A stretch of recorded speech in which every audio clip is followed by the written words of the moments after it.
Hello, this is Tim from Design Thinking Games. I don't have my beard anymore, but I have a little bit of yellow left in the mustache from Pride Month. And I wanted to share with you my process of what I do in between getting feedback from a previous playtest, how I synthesize it, add it to what I got, and then kind of figure out what I'm going to do and then focus on in the next playtest. So yeah.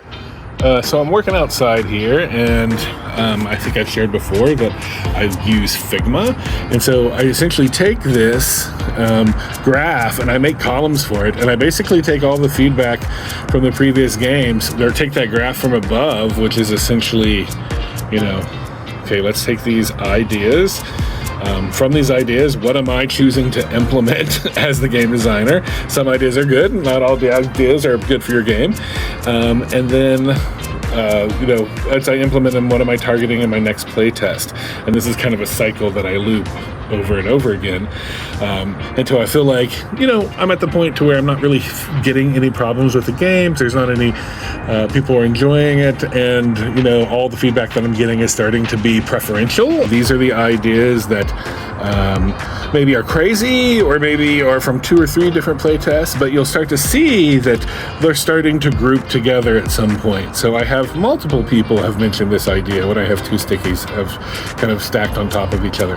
And if it's been mentioned more than 2 or 3 times, then you're starting to see, the stickles are kind of bubbling up. And so this is something that multiple players from different play sessions over time have requested or have asked about. And so then at some point it moves into that second column, which is implementation. And implementation is where it's either, is it a bug fix essentially in yellow, or does it add value, or is it a graphic or asset fix or a meeple fix?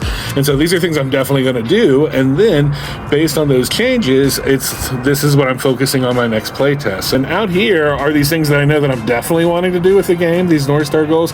They're just stretch goals or cool things once the game is more solidified, like what I'm going to do with custom meeples, or can there be different versions of the board, future stuff that I can't even get to yet because I'm still cycling in these playtests. So yeah, I don't know if that's helpful for you. It's helpful for me in a way to kind of think to capture if something's been repeated multiple times. And so if you find that helpful for you, great. I find like the Kanban method with the sticky notes and the color coordination, that works really well for me. But I'm interested to know, like, if you could share in the comments, what is your process and what works well for you?